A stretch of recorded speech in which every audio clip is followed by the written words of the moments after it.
Hello friends, welcome to Pradeep Samele classes. Pradeep Samele classes में आपका स्वागत है। आज लाइव में थोड़ा 10-15 मिनट पहले मैं टेस्टिंग कर रहा था तो टेस्टिंग में ही चालू हो गया है, तो स्टार्ट करते हैं हम। लेकिन उससे पहले हम जिन लोगों ने हमारी पार्ट 5 नहीं देखा है तो वो लोग पार्ट 5 भी इसका देख सकते हैं। ठीक है, तो करते हैं हम पार्ट 5 स्टार्ट इसका। पार्ट 5 में हमने एक क्वेश्चन बताया था। ठीक है, पार्ट 5 को हम थोड़ा रिवाइज करा रहे हैं एक क्वेश्चन के जरिए, जिससे जिन लोगों ने पार्ट 5 नहीं देखा है तो वो लोग भी इसका पार्ट 5 देख सकते हैं। ठीक है, तो इसमें क्या है, हमने बताया था कि जब कोई वस्तु कम या अधिक में बेची जाए तो उसके लिए हमें क्या करना होता है। यदि दोनों में, एक में लाभ हो और एक में हानि हो, मतलब दो ट्रांजैक्शन है और एक ट्रांजैक्शन में क्या है प्रॉफिट हो और एक में लॉस हो, तब हमें क्या सूत्र लगाना है कि क्रय मूल्य अगर हमें ज्ञात करना है तो अधिक या कम मूल्य जो भी दिया है और गुणा में करेंगे 100 बटे में दोनों प्रतिशत का अंतर करेंगे मतलब लाभ और हानि में जो बड़ा होगा बड़े में से छोटे को घटा देंगे और इस तरह से हम निकाल लेंगे क्रय मूल्य। डायरेक्ट निकल आएगा, इसमें बिल्कुल टाइम नहीं लगेगा। अभी मैं करके बताता हूँ। यदि एक बार लाभ हो और एक बार हानि हो, इस तरह से अगर हो, देखिए एक बार लाभ हो और एक बार हानि हो तो दोनों प्रतिशतों को हम योग करेंगे। इनको क्या करेंगे, सूत्र वही रहेगा, वस्तु का क्रय मूल्य बराबर अधिक या कम मूल्य यहाँ लिखेंगे, गुणा में ऊपर 100 लिखेंगे, मतलब ऊपर कोई चेंज नहीं है। लेकिन नीचे क्या करेंगे, हम दोनों प्रतिशतों का योग करेंगे, यानी एक लाभ है और एक हानि है तो दोनों को जोड़ देंगे। ठीक है, अब इस प्रैक्टिकली इस क्वेश्चन के द्वारा मैं बताता हूँ। मैंने क्वेश्चन नंबर 5 पार्ट 5 में जो बताया था तो उसमें हमने सिर्फ क्रय मूल्य निकालना बताया था, लेकिन इसमें हम विक्रय मूल्य भी निकाल के बता देते हैं, तो आपका रिवीजन भी हो जाएगा और आप आगे की चीज़ भी सीख जाएंगे। ठीक है, तो इस तरह से करते हैं शुरुआत। तो देखिए यहाँ पे सबसे पहले क्या करना है हमें कि क्वेश्चन पढ़ लेते हैं। एक फल विक्रेता नियत मूल्य पर 20% लाभ प्राप्त कर लेता है। यदि वह उन्हीं आमों को प्रति आम ₹1 की कीमत बढ़ाकर बेचे तो उसका लाभ 40% हो सकता है। तदनुसार प्रथम स्थिति के अनुसार एक आम का विक्रय मूल्य बताना है। तो सबसे पहले हम एक आम का क्या करेंगे, क्रय मूल्य निकाल लेंगे। तो क्रय मूल्य या लागत मूल्य एक ही बात है, तो हमें क्रय मूल्य या लागत मूल्य निकालना है। तो हम यहाँ पे अगर हम देखें तो हमने जो अभी फॉर्मूला देखा था पीछे, तो लागत मूल्य बराबर क्या था, अधिक मूल्य। यहाँ पे अधिक दिया है तो हम लिख देंगे अधिक मूल्य। ठीक है, अधिक मूल्य और गुणा में आएगा 100। ठीक है, और यहाँ पे अधिक मूल्य गुणा में 100 और बटे में क्या आएगा। अब देखिए यहाँ पे आपको समझना है कि यहाँ पे क्या है, लाभ है इधर और यहाँ पे क्या है, लाभ है। तो दोनों में लाभ लाभ है तो इसमें क्या करेंगे, हम लाभों का अंतर लेंगे। अगर एक लाभ एक हानि होता तो हम जोड़ देते, तो लाभों का अंतर मतलब लाभों का अंतर लेंगे। तो इसमें क्या करेंगे, प्रतिशत लाभों का अंतर लिखेंगे। इसमें बस ये ध्यान रखना है हमें, प्रतिशत लाभों का अंतर। ठीक है, तो इस तरह से हम इस सवाल को डायरेक्ट लगा सकते हैं। अब ये सब सूत्र नहीं लिखना होता है, ये तो मन में ही अपन रखते हैं। ₹1 कीमत बढ़ी है तो ऊपर लिखेंगे 1, गुणा में लिखेंगे 100। प्रतिशत लाभों का अंतर कितना है, 40% और ये 20%। 40 में से 20 गए, 20 बचे और 20 पंजे 100 हो गया, यानी ₹5 आ गया। आपकी लागत मूल्य क्या आ गया, यानी CP क्या आ गया, ₹5। ठीक है, ये आ गया। अब हमें विक्रय मूल्य निकालना है, तो विक्रय मूल्य कैसे निकालेंगे, वो कह रहा प्रथम स्थिति के अनुसार। देखो प्रथम स्थिति मतलब 20% पे, अगर वो द्वितीय स्थिति का पूछता तो 40% का निकालना था। तो प्रथम स्थिति के अनुसार हम लिख देते हैं फर्स्ट कंडीशन, यानी प्रथम स्थिति के अनुसार विक्रय मूल्य हमें क्या निकालना है, V मूल्य SP। ठीक है, सेलिंग प्राइस निकालनी है, तो प्रथम स्थिति के अनुसार विक्रय मूल्य बराबर क्या होगा, क्या होगा, क्रय मूल्य का 120% हो जाएगा। क्या होगा, क्रय मूल्य का 100 धन 20 बराबर 120 हो जाएगा। तो हम यहाँ पे लिख लेंगे क्रय मूल्य का 120%। तो इससे हम निकाल लेंगे। तो यहाँ पे देखिए क्रय मूल्य कितना था, 5 का मतलब गुणा और 120 और बटे में 100। 120% का मतलब क्या है, 120 बटे में 100। तो यहाँ पे काटेंगे तो देखिए 5 से काटा, 20 बार कटा ये, और 20 से इसको काटा तो ये 6 बार कटा, यानी आंसर क्या आ गया, ₹6 आ गया। तो इस तरह से ये मैंने एक पार्ट 5 को रिवाइज करा दिया। ठीक है, तो ये आपको समझ में आ गया होगा। मतलब इस तरह के जो क्वेश्चन आते हैं इनमें बहुत ही आसान है। आपको क्या है, जो अधिक या कम लिया है वो ऊपर लिख लें, गुणा में 100 लिख दें और बटे में क्या करना है, अगर लाभ है या हानि है तो क्या करना है, उसका अंतर निकालना है। और अगर एक में लाभ और एक में हानि है तो उनको जोड़ देना है, योग कर देना है। ठीक है, ये समझ लेना है, इसमें और कुछ नहीं है। जैसे मान लीजिए कि यहाँ पे लाभ की जगह हानि होता 40%, तो हम 40 + 20 कर देते, जोड़ देते इनको, क्योंकि एक लाभ एक हानि हो जाता तो हम बटे में 60% करते। लेकिन इसमें लाभ और लाभ है तो हमने 40 में से 20 को घटा दिया, मतलब बड़ी फिगर में से छोटी फिगर को घटा देना है। बस यही इसका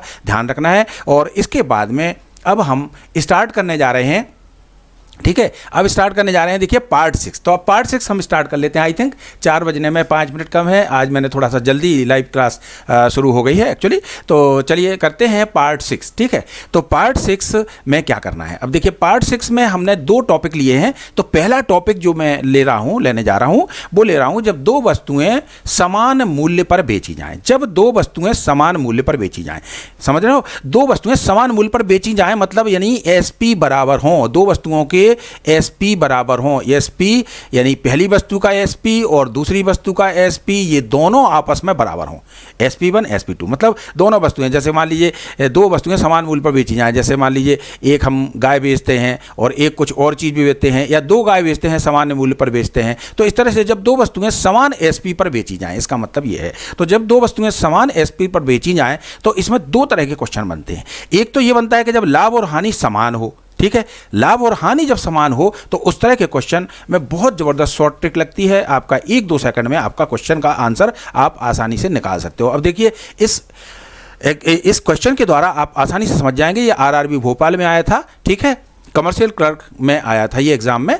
एक व्यक्ति 2 मकान 2 लाख रुपए प्रति मकान के हिसाब से, तो देखिए यहाँ पे 2 लाख रुपए प्रति मकान के हिसाब से बेच रहा है, यानी इसकी एसपी इक्वल है। तो ये पहली कंडीशन क्या थी कि जब सेल प्राइस जो है बराबर हो, सेलिंग प्राइस जो है दोनों की बराबर हो, यानी विक्रय मूल्य जब बराबर हो, तो पहली कंडीशन मिल गई। और दूसरा मैंने क्या कहा कि जब लाभ प्रतिशत और हानि प्रतिशत बराबर हो, तो इसमें ट्रिक अलग तरह की लगेगी। और दूसरा वाला जो मैं अलग कराऊंगा, तो अभी तो आप पहले इसको समझ लीजिए। तो इसमें अपन ने क्या देखा क्वेश्चन में कि एक व्यक्ति 2 मकान 2 लाख रुपए प्रति मकान के हिसाब से बेचता है। एक मकान उसे 20% लाभ और दूसरे में उसे 20% की हानि होती है। एक मकान में 20% का लाभ होता है, दूसरे में 20% की हानि होती है। तो इस लेन देन में कुल लाभ अथवा हानि कितना हुआ, ये हमें निकालना है। तो इसका एक तो बिल्कुल शॉर्टकट फॉर्मूला है कि लाभ या हानि का प्रतिशत निकालना है। तो हम क्या करेंगे, इसको सीधा सीधा लिखेंगे, इसमें हर हाल में हानि ही होगी, ये याद रखें।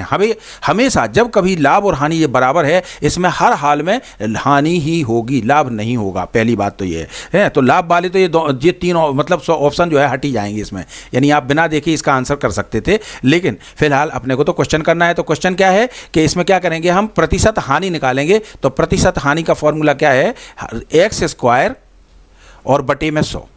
x² का मतलब x वो फिगर है जो लाभ और हानि जो बराबर है, यानी 20% ये भी है 20% ये है। तो x की वैल्यू क्या लेंगे, हम यहाँ पे 20 लेंगे।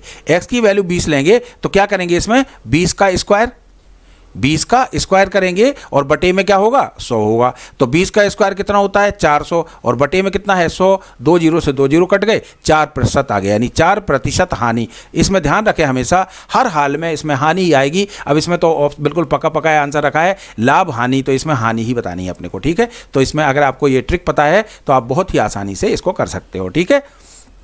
समझ में आ गया होगा क्या करा हमने इसमें। अच्छा, दूसरा एक और तरीका बता देता हूं मैं इसमें। एक और तरीका मैंने जो बताया था, तो यहां पे दूसरा तरीका भी बता देता हूं। दूसरा तरीका क्या था कि हमने लाभ को प्लस में लेना है जब बराबर में है। अगर ये बराबर में है तभी ये ट्रिक लागू करेंगे हम। तो इसमें क्या करेंगे, लाभ है तो इसको लिख लिया +20 और हानि को लिख लिया हमने -20, और प्लस माइनस माइनस हो गया और इन दोनों को ऊपर गुणा कर लिया, 20 × 20 और बटे में 100।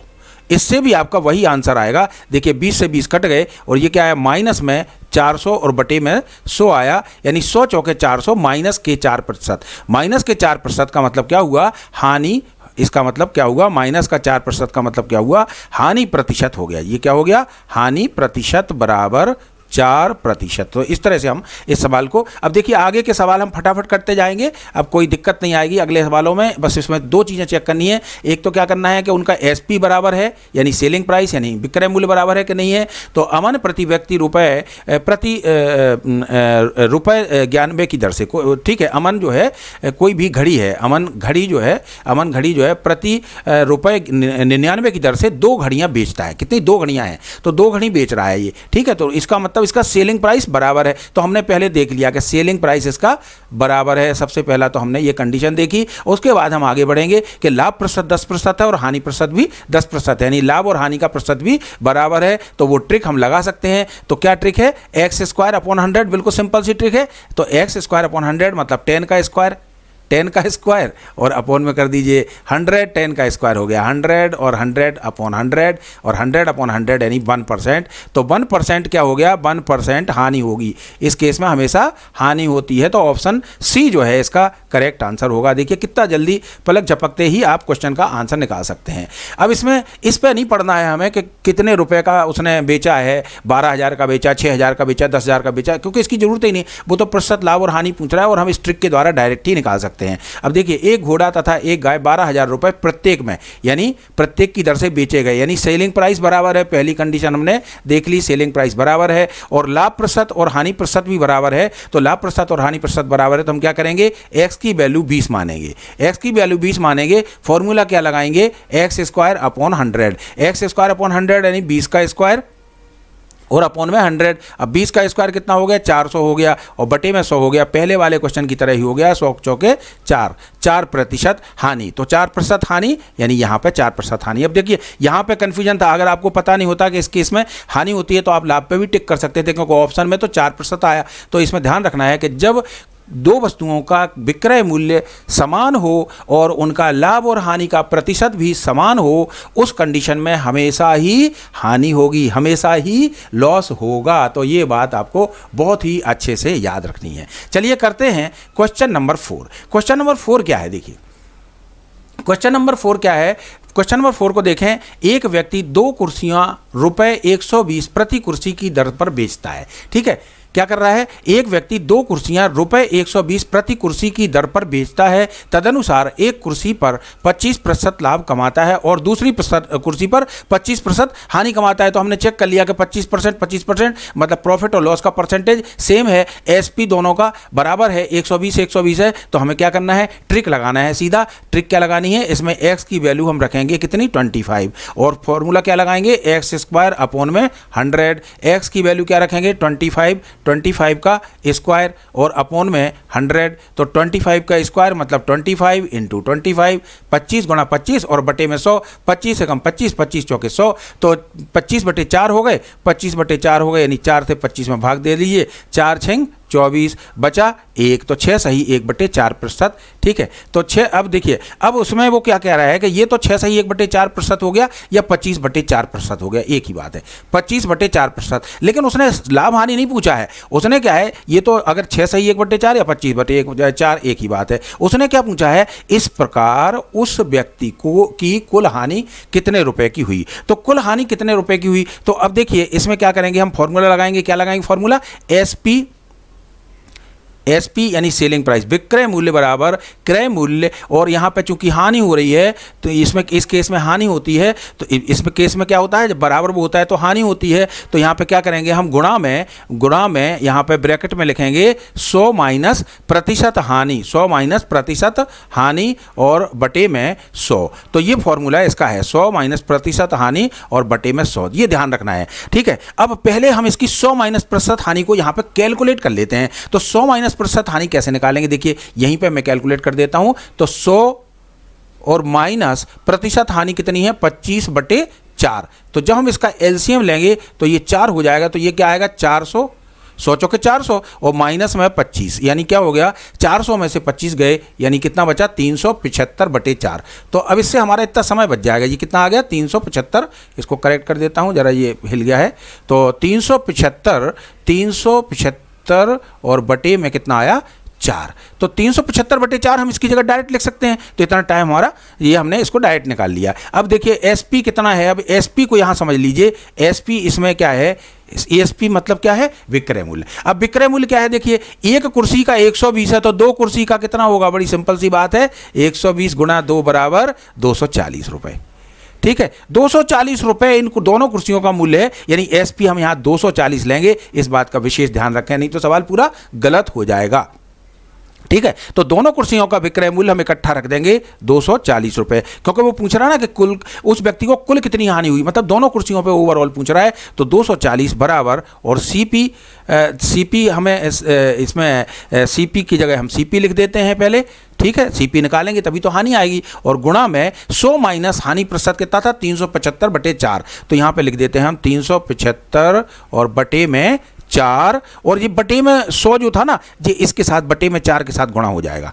ठीक है, क्लियर हो गया। तो अब इसको क्या करेंगे हम, अब इसको काट लेते हैं। तो अगर इसको काटेंगे तो देखिए इसको कैसे 15 से काट देते हैं। 15 से काटेंगे तो देखें 15 से क्या होता है, 15 एकम 15, 9 बचे और 15 छक्के 90, 16 बार कट गया। और इसको भी 15 से हम काट सकते हैं। तो 15 दूनी 30, यहाँ पे लिख देते हैं 15 दूनी 30 और 7 बचे 15 पौन 75। अब देखिए ये 25 से ये कट गया 4 बार, तो 25 से 4 बार कट गया। तो अब क्या हुआ, देखिए CP बराबर, अब कैची गुणा करिए, 16 गुणा 4 गुणा 4, तो क्या हो जाएगा, CP बराबर 16 और गुणा 4 चौके 16, तो 16 गुणा 16 हो गया। अब 16 का स्क्वायर कर दीजिए, 16 कितना होता है, 256। कितना होता है, 256। तो यहाँ पे लिख देते हैं हम रुपए 256।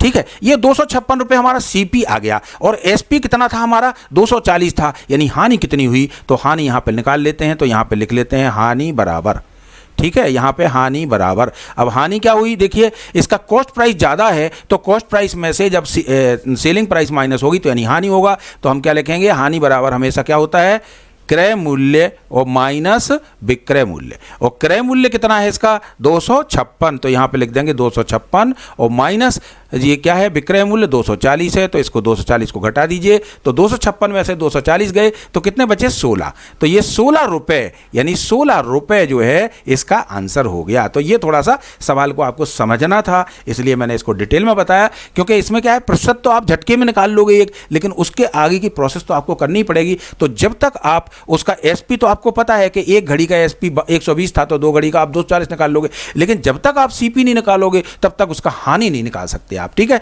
तो इस तरह से इसको हानि वही सिंपल मेथड से हम निकालेंगे। ठीक है, चलिए करते हैं अब अगले क्वेश्चन की शुरुआत। तो 5वां क्वेश्चन करते हैं। 5वां क्वेश्चन देखिए बहुत ही ध्यान से आपको समझना है, बहुत ही अलग टाइप का क्वेश्चन है। देखिए चारों क्वेश्चनों में क्या था कि लाभ और हानि का प्रतिशत बराबर था, लेकिन इसमें लाभ और हानि का प्रतिशत अलग अलग है। इस तरह के क्वेश्चन थोड़े से डिफिकल्ट होते हैं। डिफिकल्ट का मतलब मेरा डराने का आशय नहीं है, मैं इसको डिटेल में समझाऊंगा ताकि आप अच्छे से समझ जाएं। तो इसमें पूरी वीडियो में हमारे साथ रहिएगा, क्योंकि अभी मैं एक ऐसा क्वेश्चन बताने वाला हूं कि जिसको पढ़ के बिना कैलकुलेशन के, without pen and paper you can give the answer, ऐसा क्वेश्चन भी मैं बताने वाला हूं। तो पूरी क्लास में हमारे साथ बने रहिएगा। तो चलिए पहले इस क्वेश्चन को अपन समझ लेते हैं, अच्छे से गहराई से समझते हैं कि इसका मतलब क्या है। ठीक है, इसमें देखिए एक विक्रेता ने 2 वस्तुओं को बराबर मूल्य पर बेचा और पहली वस्तु पर उसे 25% का लाभ होता है तथा दूसरी वस्तु पर उसे 10% की हानि होती है।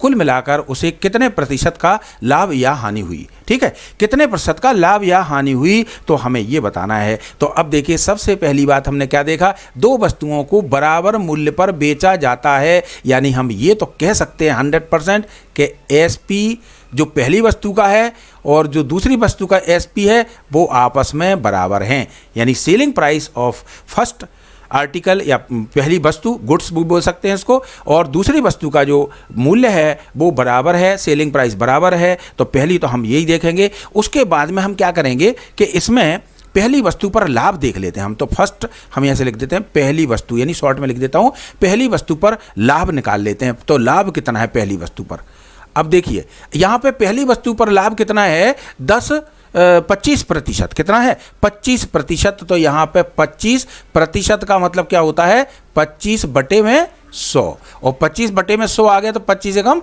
25 और 25 चौके 100, यानी ये डायरेक्ट ही आप 1/4 लिख सकते हैं। इतनी अच्छी प्रैक्टिस होनी चाहिए कि इसको हम डायरेक्ट ही लिख सकें कि 25% का मतलब 1/4। अब 1/4 का मतलब क्या हुआ कि 4 रुपये पे 1 रुपये का लाभ। इसका मतलब क्या हुआ, अगर हम इसको ऐसे देखें तो इसका मतलब सीधा सीधा होता है, हम यहाँ पे लिख देते हैं 4 रुपये पर 1 रुपये का लाभ हो रहा है।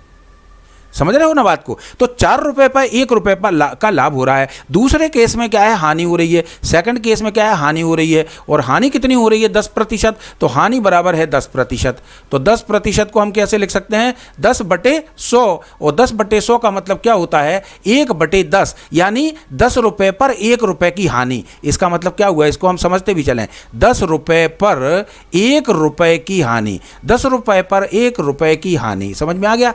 तो 10 रुपये पर 1 रुपये की हानि, ये इससे आपको समझ में आ गया। और पहले केस में क्या हुआ, 4 रुपए पर 1 रुपए का लाभ। ये बात अगर आपने समझ ली, ये बिल्कुल आप दिमाग में बिठा लें, ये आप जब कैलकुलेशन करेंगे अच्छे से तो आपको ये तुरंत ही पता चल जाएगा। 25% का मतलब क्या हुआ, 4 रुपए पे 1 रुपए का लाभ, और 10% का मतलब हानि का मतलब क्या हुआ, 10 रुपए पर 1 रुपए की हानि। तो अगर हम यहाँ पे ऐसे लिख लें कि इसकी जो क्रय मूल्य है, क्रय मूल्य को हम लिख देते हैं सीपी, कॉस्ट प्राइस, और यहाँ पे इसका विक्रय मूल्य हम लिख लें एसपी, एसपी मतलब विक्रय मूल्य, और इसको अगर इसका क्रय मूल्य कितना था, 4 रुपए था, यहाँ पे 4 रुपए था क्रय मूल्य, तो उस पर लाभ कितना हो रहा है, 1 रुपए का, यानी विक्रय मूल्य कितना हो गया, 4 + 1। समझ में आया, विक्रय मूल्य क्या हो गया, 4 और लाभ 1 है, लाभ क्या है, 1 है, तो 4 और 1 जुड़ जाएंगे तो ये क्या हो जाएगा, 5 रुपए हो जाएगा। ठीक है, क्लियर हो गई बात।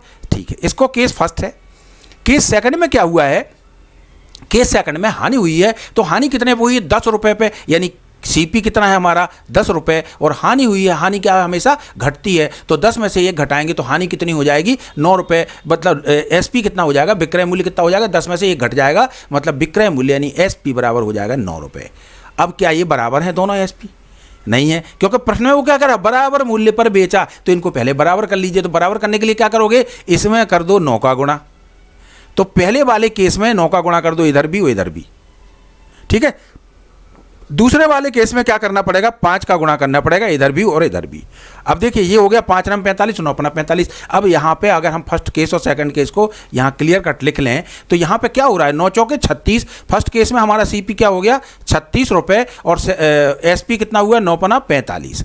और सेकंड केस में हमारा जो सीपी है, यानी जो सेकंड केस में हमारा जो क्रय मूल्य है वो कितना है, 10 पंजे 50, यानी ये 50 रुपये, और ये कितना है, 9 5 45। मतलब हमारी कंडीशन अब इसके हिसाब से बिल्कुल सही हो गई कि एक विक्रेता ने 2 वस्तुओं को बराबर मूल्य पर बेचा है, यानी 45 रुपये ये भी हो, 45 रुपये ये भी। अब हम श्योर हो गए, अगर हम इन दोनों को जोड़ दें तो इन दोनों को जोड़ के कुल जो है विक्रय मूल्य आ जाएगा, और कुल क्रय मूल्य भी आ जाएगा। तो यहाँ पे क्रय मूल्य कितना हो जाएगा, 86, कुल क्रय मूल्य कितना हो जाएगा, 86 रुपये इसका, और ये कितना होगा, 90 रुपये, यानी 90 रुपये दोनों वस्तुओं का। देखिए 2 वस्तुएं हैं तो हमें डबल इन दोनों वस्तुओं का ऐड करना पड़ेगा, तो दोनों वस्तुओं का 90 रुपये, और यहाँ पे क्या है, क्रय मूल्य है 86 रुपये, क्रय मूल्य 86 रुपये और विक्रय मूल्य 90 रुपये, मतलब ओवरऑल क्या हो रहा है, 4 रुपये का लाभ हो रहा है। क्योंकि दोस्तों मैंने पहले भी बताया था कि जब विक्रय मूल्य अधिक होता है तो लाभ होता है, तो इसका मतलब क्या है कि 4 रुपये का क्या हो रहा है, लाभ हो रहा है, 4 रुपये का लाभ हो रहा है।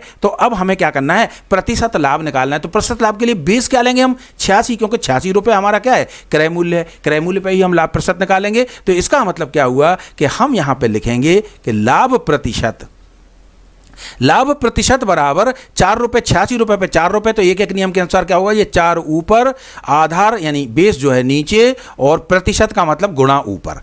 अब देखिए यहाँ पे 2 से काट दीजिए, 2 दूनी 4, और यहाँ पे कितने हो गए, 43, यानी ये कितना आ गया, 200, 100 दूनी 200, तो 200 बटे में 43 आ गए। अब 200 बटे में 43 आ गए तो इसको भाग देके निकाल लीजिए, बड़ा आसान सा काम है। ठीक है, तो 43 से करेंगे अपन, तो 43 से यहाँ भाग दे देते हैं। देखिए 43 से यहाँ पे 43 लिख दें, और यहाँ पे कितना है, 200, 43 चौके 4 तिया 12, और 4 चौके 16, और 1 17, 172, यहाँ पे कितने बचे, 28, यानी क्या हो गया, 4 सही 28 बटे 43, 4 सही 28 बटे 43, तो ये आ गया 4 सही 28 बटे 43। तो यहाँ पे लाभ प्रतिशत बराबर क्या आ गया, 4 सही 28 और बटे में 43, और 4 सही 28 बटे 43, यानी लाभ है, ये क्या है, लाभ है, यानी ऑप्शन ए जो है इसका पहला वाला ऑप्शन करेक्ट आंसर होगा। तो इस क्वेश्चन को अगर बड़ी गहराई से समझेंगे तो आपको बड़ा मजा आएगा, बड़ा ही आनंद आएगा, और प्रैक्टिस करें इसमें आपको प्रैक्टिस करनी है। देखिए जितनी ज़्यादा प्रैक्टिस करेंगे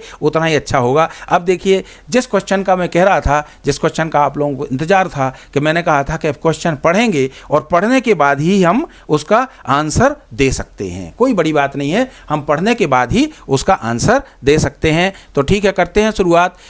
इसमें क्या रहेगा हेडिंग, देखिए जब 2 वस्तुओं का क्रय मूल्य, अभी तक हम बात कर रहे थे विक्रय मूल्य की, हमने क्या कहा था, जब विक्रय मूल्य समान है, तो जब विक्रय मूल्य समान होता है तो इस तरह के केस में ये जो 5 सवाल हमने बताए हैं इनको आप आसानी से समझ लें। ठीक है, इसको वीडियो को आप दोबारा बाद में भी देख सकते हैं, ठीक है। तो इस तरह से जब इसके विक्रय मूल्य समान है, मतलब पहले वाली हेडिंग में क्या था, जब दो वस्तुओं का समान मूल्य पर बेचा जाए, यानी विक्रय मूल्य समान हो। इसका मतलब क्या है, विक्रय मूल्य समान हो। ये मैं बार बार इसलिए रिपीट कर रहा हूं ताकि आपको क्लियर हो जाए। तो जब विक्रय मूल्य समान हो, ये बात आपको ध्यान रखनी है। तो पहले से 5वें क्वेश्चन तक क्या था कि जब विक्रय मूल्य समान हो तब ये कंडीशन लगेगी। लेकिन अब हमने क्या किया, अब जो है बिल्कुल एकदम केस उल्टा हो गया। विक्रय मूल्य की जगह क्या हो गया, क्रय मूल्य हो गया, कि जब दो वस्तुओं का क्रय मूल्य समान हो और लाभ प्रतिशत और हानि प्रतिशत भी समान हो।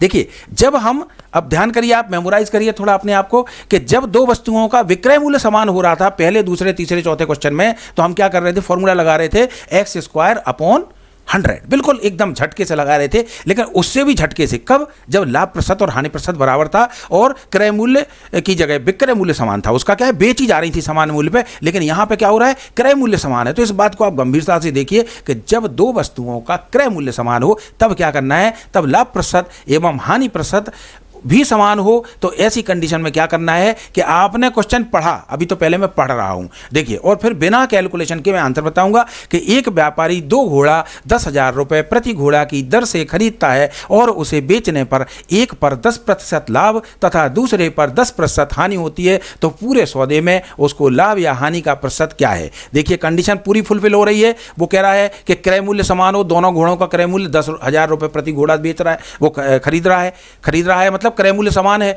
तो हमने सीपी इक्वल है, तो सीपी हमारा, सीपी जो 1 है, CP1 बराबर CP2, ठीक है। तो ये दोनों क्रय मूल्य बराबर हैं। एक कंडीशन हमने मन में देख ली, कोई कैलकुलेशन नहीं किया, सिर्फ मन में हमने सवाल को पढ़ा और हमने इमेजिन किया कि इसके क्रय मूल्य समान है। दूसरी बात हमने क्या देखा कि उसका लाभ प्रतिशत एवं हानि प्रतिशत भी समान है।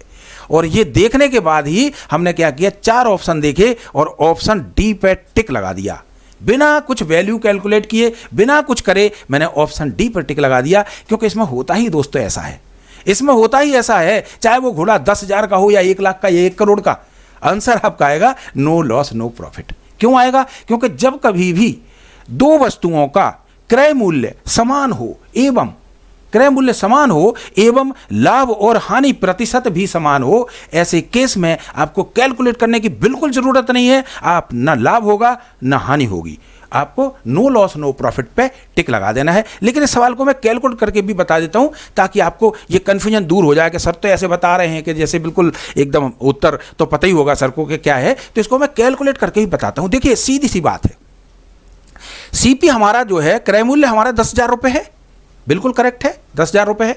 और इसमें जब हम इसका विक्रय मूल्य निकालेंगे लाभ के हिसाब से, पहले केस में हम SP1 निकालेंगे इसका, तो SP1 जो निकालेंगे तो SP1 क्या आएगा, CP यानी 10,000 और 10,000 का कितने प्रतिशत आएगा, कितने प्रतिशत लाभ हो रहा है उसको, देखिए 10,000 का कितने प्रतिशत हो रहा है लाभ, 10,000 का 10% लाभ हो रहा है, तो 10% लाभ हो रहा है तो 10%, तो ठीक है। तो इसका हम लाभ, इसने लाभ या हानि पूछा है ना, तो हम लाभ लिख लेते हैं, यहाँ पे लाभ लिख लेते हैं, लाभ प्रतिशत, ठीक है। तो लाभ बराबर कितना हो रहा है, लाभ प्रतिशत उसने 10% दिया है, तो हमने लाभ बराबर निकाल लेते हैं ना, तो क्लियर हो जाएगा। तो लाभ बराबर 10,000 गुणा और कितने प्रतिशत लाभ हो रहा है, क्रय मूल्य गुणा लाभ, लाभ कितना है 10 और बटे में कितना है 100, 1 2 और ये 1 2 कितना आ गया 1,000 रुपये। क्लियर हो गया, इसमें कोई डाउट है, लाभ बराबर 1,000 आ गया। अब दूसरे केस में हानि हो रही है तो हम हानि भी निकाल लेते हैं। तो हानि क्या होगी, हानि सीपी तो वही है 10,000 रुपये, तो 10,000 रुपये क्रय मूल्य और गुणा हानि प्रतिशत कितना है 10%, तो 10% ही लिखेंगे हम, हानि 10% है और बटे में क्या है 100 है, तो 0 0 0 0 कट, यानी यहाँ पे भी क्या आ गया आपका रुपये 1,000। तो 1,000 का एक घोड़े पे 1,000 का लाभ हुआ और दूसरे घोड़े पे 1,000 की हानि हुई।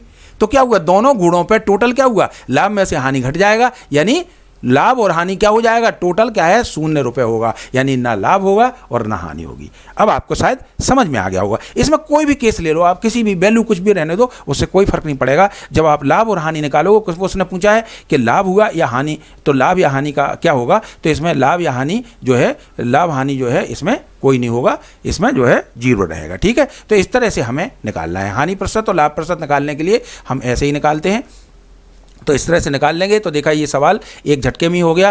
तो इसके बाद में हम हर वीडियो के बाद में अब हम कल कुछ नया टॉपिक लाएंगे, लेकिन उसके पहले मैं एक बात आप लोगों को बता देना चाहता हूं कि हर हर एक क्लास के बाद में जो मैं लाभ हानि की क्लास ले रहा हूँ, इसमें मैं ये चीज़ें जरूर दिखाता जा रहा हूँ, आप लोगों को हाईलाइट करता जा रहा हूँ, क्योंकि कुछ बच्चे ऐसे हैं जिनकी बेसिक गणित बहुत ही कमजोर है, तो उनको बार बार रिवाइज करना पड़ेगा, बार बार रिवाइज करेंगे तभी उनका स्पीड बढ़ेगी। तो क्रय मूल्य क्या होता है? जिस मूल्य पर कोई वस्तु खरीदी जाए। विक्रय मूल्य क्या होता है? जिस मूल्य पर कोई वस्तु बेची जाए। लागत क्या होती है? जिस मूल्य पर कोई वस्तु निर्मित की जाए। विक्रय मूल्य बड़ा होगा जब क्रय मूल्य से तो लाभ होगा, और क्रय मूल्य जब बड़ा होगा विक्रय मूल्य से तो हानि होगी। विक्रय मूल्य और क्रय मूल्य जब बराबर होगा तो ऐसी केस में न लाभ होगा ना हानि होगी। ये चीजें आपको ध्यान में रखनी है। कुल लाभ बराबर विक्रय मूल्य माइनस क्रय मूल्य। कुल हानि अगर निकालनी है तो क्रय मूल्य में से विक्रय मूल्य को घटा दीजिए। प्रतिशत लाभ निकालना है तो कुल लाभ और बटे में क्रय मूल्य और गुणा 100, तो इस तरह से निकाल लेंगे। प्रतिशत हानि निकालनी है तो कुल हानि बटे क्रय मूल्य और गुणा 100, तो इस तरह से हम प्रतिशत हानि भी निकाल सकते हैं। और इसके सूत्र ये 4 जरूर याद रखिए। एक तो विक्रय मूल्य का, क्रय मूल्य गुणा 100 धन लाभ बटे 100 यदि लाभ हो तो, और अगर हानि है तो क्या करेंगे, यहाँ पे 100 प्लस लाभ की जगह 100 माइनस हानि कर देंगे, बस इतना ही इसमें परिवर्तन करना है। और क्रय मूल्य बराबर विक्रय मूल्य गुणा 100 और बटे में 100 धन लाभ। यहाँ पे ये कैंची गुणा हो गया इसलिए ऐसा आ गया, तो यदि लाभ हो तब। और क्रय मूल्य बराबर विक्रय मूल्य गुणा 100 बटे 100 माइनस हानि यदि हानि हो तो ये क्रय मूल्य और विक्रय मूल्य के ये फॉर्मूले और ये सब चीज़ें आपको ध्यान रखनी है। तो अभी तक हमने देखिए ये हमने यहाँ तक कर लिया है, यानी ये 4 ये हो गए, ये भी हो गया हमारा 2 वस्तुओं को जब समान मूल्य पर बेचा जाता है। ठीक है, तो ये मतलब ये भी हमने कर लिया कि जब 2 वस्तुएं समान मूल्य पर बेचा जाता है, और साथ में हमने ये भी कर लिया उसके साथ में कि जब 2 वस्तुओं को समान मूल्य पर खरीदा जाता है तो उसके केस का भी हमने इसी में दोनों करा दिए हैं। तो अब यहाँ पे बहुत सारे टॉपिक्स अभी हमारे बचे हुए हैं। तो अब कल फिर हम लोग 4 बजे मिलेंगे। तो have a nice day. Thank you very much.